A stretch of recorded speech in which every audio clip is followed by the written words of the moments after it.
I knew this serial monster was bad, but I did not realize he's as bad.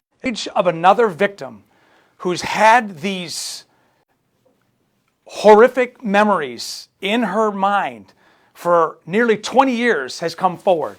But it's the gap between that assault in 2022 and where I need your help.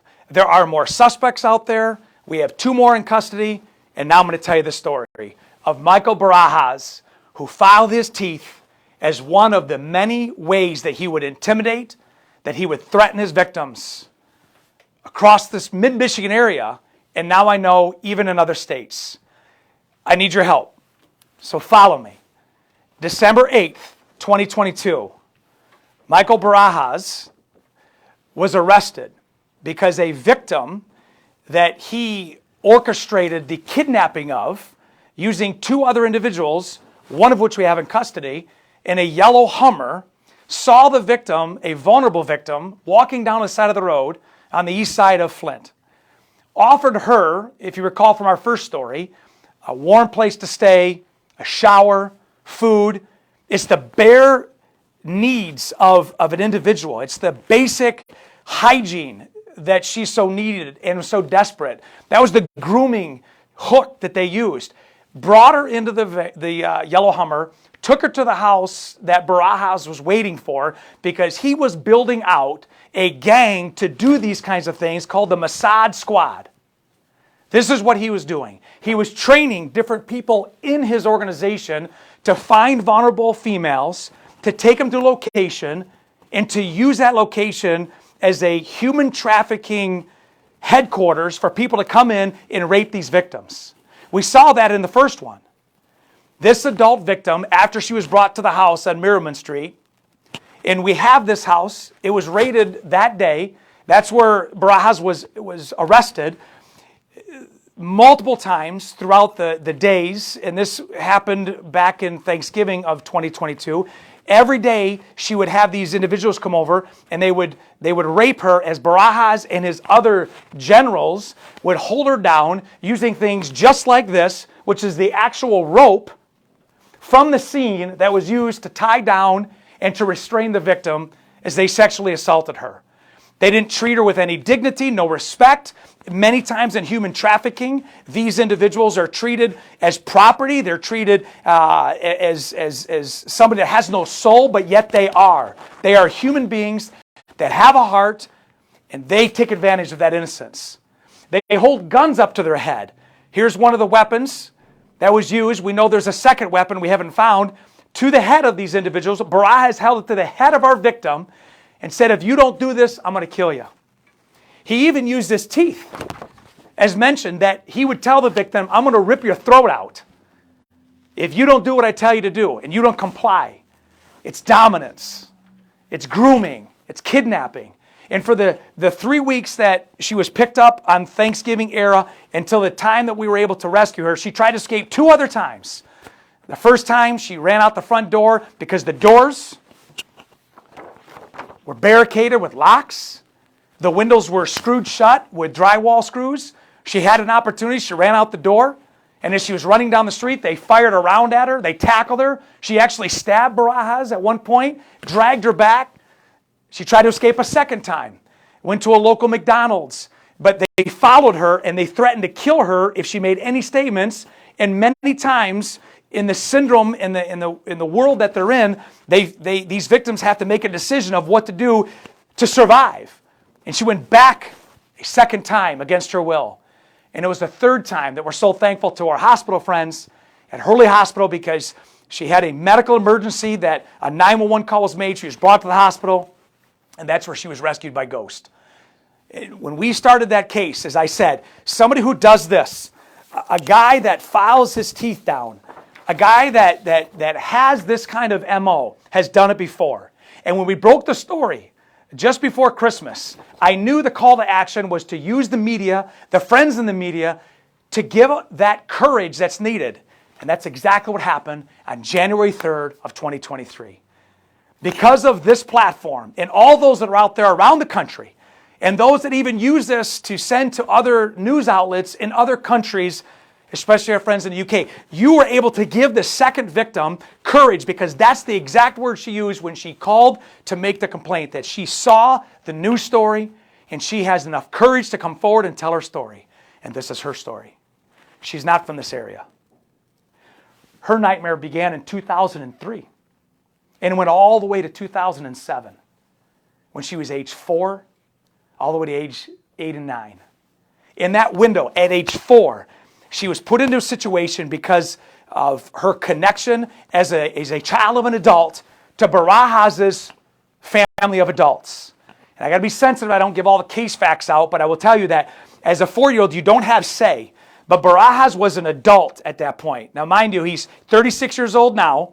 He was 17, 18, 19 back then, and she was 4. And every week, sometimes 4 to 5 times a week, he would hold this little girl and he would do the same thing to her, almost the same type of threats, the same type of intimidation, and the same type of sexual assault. And it's recorded, and it's stunning that this victim's statement says that this happened 100 or more times as a young child. And it was only because that relationship of the adults broke up, that she was rescued, and she was taken out of the situation, never to tell her story until January 3rd of 2023 because of what we're doing right now, which is why I'm back. And because of what she did and the courage she had, I know there's more victims out there. And we have not stopped investigating this crime. That's why we arrested 2 more people. Alex Schmidt was the driver of the yellow Hummer that originally kidnapped our first victim, and he's in custody. And not only that, Detective Sergeant Josh Walker, who did the interview, was able to take our investigative evidence as well as other tools to get enough probable cause, as you could say, where the prosecutor of this county, David Layton, charged him with kidnapping and sexual assault first degree. Joanne Housey was another participant in this violent sex ring. He's charged with 4 counts of criminal sexual conduct in the first degree and kidnapping. So we have Barajas, who was not in the yellow Hummer because he sent his generals out to go find vulnerable people, i.e. finding our first victim. They kidnap her by promising her what she is in desperate need of. They take her back to the house of torture. They torture her for 3 weeks. She comes into the hospital on December 8th. We get him in custody, and because of that investigation, 2 more in custody, but there's 2 more outstanding. The first one, we don't have a picture of. His street name goes by Lil Ryan, L-I-L Ryan. If you know who this cat is, you call 911 and let law enforcement do our part to go track him down. That's the only information I know, is Lil Ryan, L-I-L-R-A-Y-N. But this is another suspect. His name is Cody Loher, L-O-H-R-E-R. We need to find him. He's got information that is critical to this case. He's got information that I know as an active participant. He is, at this point, since there's no formal charges, he is a individual of interest, but we're going to find him. And we're going to find Lil Ryan as well.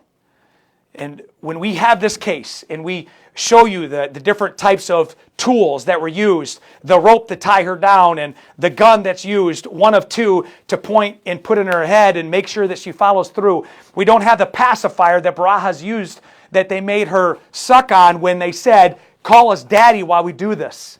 That's the mentality. I know this is hard material. I know this is harsh, but we have to be real on this because this is what human trafficking is, not only in the state of Michigan, but around the country and around the world. There is a group of individuals that they see male and female victims, young and old, as property, as assets. It is the sex slavery industry. And that's what Barajas did. He used his intimidation. He filed his teeth to be more intimidating in order to get these victims in. And I know there's more. Here's why I know there's more. Because our second victim, the young one, they're an adult now. This is 2023. Her torture and her nightmare ended in 2007. So from 2007 to 2022, when we got in, how many other victims are along that timeline? And that's why we need the media, the friends that are out there. if you know somebody had any interaction with Michael Barajas, he did not stop. He doesn't stop. That's why he's a serial monster. Rarely do I ever give an adjective, a name to somebody like this, but when you look at this and you see the statements that are given and what he provides, this is exactly what happens. He did not stop targeting his victims. We know there's 2 more out there, and we're going to continue to find them 24/7. We aren't going to stop. But again, if you out there have been a victim of Barajas or any of these individuals we've shown, or a victim of any other case, even if it's not in Genesee County, I promise you, Ghost in this office, we will give you your voice, like we've said. We will give you a time to come forward. If you have the courage, because that's what it takes. It takes a lot of courage to come forward and tell your story. We will protect you. But I know those victims out there right now that every day that goes by, in fact, there is a statement made that even when a single word was heard to our second victim, she would shudder in pain and fear because there's so many different reminders. And I know there's people out there that experience that right now. So this or any case, you come forward, we'll protect you. Victims have a voice, and we want to give that voice to you. That's where we are right now with this case. Michael Barajas, Schmidt, and Housey are all in custody as we speak in the jail. We have 2 more outstanding. The Detective Bureau and the Ghost team are working as we speak. We're going to continue to give you updates, but now I'm going to open up for your questions. If I can answer them, I'm going to answer them. James Felton, Channel 5. Where was this victim from? If you can't give me a specific location, can you narrow it down as much as possible? So it's the Center and Davison Road here in Flint, Michigan, is when the original assault took place. But she is no longer in the state of Michigan. She's out of state, and she's an adult. Yes, sir. Can you talk about this area, this I-69 corridor that has been, it's drug trafficking, it's human trafficking, it's I-75, I-69 has been that really hotbed in our state for this. And obviously on the heels of, we're going to commemorate Human Trafficking Day. That's right. Tomorrow. Talk about that. So it's ironic that this month is National Human Trafficking Awareness Month, and the Ghost team that was formed in 2018 is now operations in 43 counties throughout the state of Michigan, 7 states throughout the country, including our friends in Las Vegas Metro PD, Florida, Minnesota. But the question is from mid-Michigan now, that 69, 75, 23 corridor. Genesee County is unique. It's got a metroplex of expressways that allows the transportation of individuals. See, what we don't know is all those individuals that came to the house that Barajas held her captive, they're just as guilty as human traffickers because they're consumers of somebody being trafficked. And that's why what you're talking about is the mobility, and that's why we do operations across the state, because traffickers and consumers travel. These are the deviant individuals that live normal lives. They look like the normal person, but they have an ulterior motive. And based on all of our arrests, over 175 predator arrests in this office alone, these folks are 9 times out of 10 never involved in any law enforcement contact. They work and live among us. They're in our families, but yet they find people like Barajas and they link up in the dark web, which is the layer below what we normally use as an everyday business, because this is a trade. That's why human trafficking is the second biggest enterprise, but it's the fastest growing criminal enterprise in the world behind drug trafficking. And it's interdependent because they use dope to keep her sedated while they raped her throughout the day. So the answer to your question is, anywhere there's an expressway, anywhere in the United States, it is a thoroughfare for people to travel and transport drugs and human beings. And you have to have a focus on both. And that's why Ghost is focused on oppression, the human trafficking side of it and the narcotic side of it, because they work hand in hand. Good question. Yes, ma'am. Have there been new charges brought against Barajas since the first press conference that you held?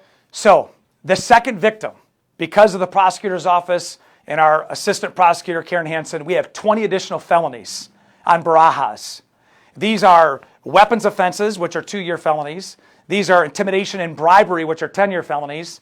And we have, and I think the number is 10 CSC first degrees, which are life offenses. And those warrants are all been, he's already been arraigned on all of them, and he's in jail with no bond still. So 20 additional counts for the second victim. Yes? Characterize this case. You said 4 years Ghost was 175 arrests here, and you're in all these other jurisdictions assisting. Can you rate this case compared to that long list of cases that have been established? So the question is, and how do we rate these kinds of cases versus all the other cases that are bad? And I will tell you that Ghost does preemptive investigations, proactive investigations where we are undercover. But then you have these cases like Peter Padgick, who comes from Florida up here to groom and to rape a 12-year-old that convinces her to jump out of her parents' bedroom window at midnight to take her to a hotel in Mount Morris Township. Then you have Eugene Pratt that and you've seen the videos before where he would go into stores and he would hunt for victims, and he was part of the school system.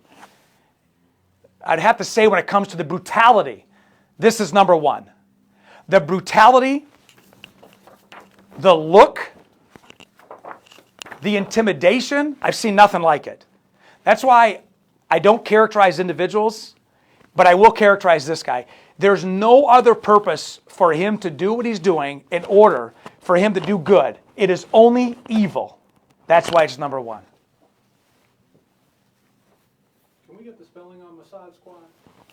So, the spelling that I have is M-A-S-A-A-D, Squad, Mossad Squad, which was his little gang of serial rapists he's putting together, and again, those consumers that, I will tell you this, if you took advantage of any of these females, or any other female or male in a sex slave ring, we're going to find you. You could try to hide it from your families, your friends. You could try to go and put different names on your phones under different profiles and try to do ghost apps. We'll find you. There's no time that we will wait to keep seeking the individuals that are responsible. Does that term have any other kind of meaning, Mossad? Does that come from anything? The term Mossad Squad was I'm sure in his mind was something that he was trying to create, to form a sex industry trade. And mind you, we had the other case with Dennis and Cox, and this male-female team would lure young women through Instagram and Facebook and TikTok through direct messages to come over, to drink, to have parties. And as they raped them, they videotaped and they took still shots. And then that leads into the sextortion ring, because they now have video and they now have still photos that are traded on the dark web, and not only traded, but also purchased. And the younger they are, the more money they drive. It's an industry. That's why I say it's the fastest growing criminal sexual conduct industry in the world today is human trafficking. And it impacts all of us, not just this county, not just the state, or even this country. And can I also get the spelling of the street? Merriman Street? Yes. The question on the street is, and I had it here in our others because we had to pivot from the street that Barajas was arrested, Marmion in Flint, Center and Davison area. All of it's kind of interconnected. When we hit the second house, that was a house that was located on the street of Virginia, which is just all in that same area. That's where he arrested Joanne Housey and Schmidt. Well, I just want to end by saying this, and you don't normally get this when it comes to a press conference, but I've had such a great rapport with our media that I can't thank you enough to you.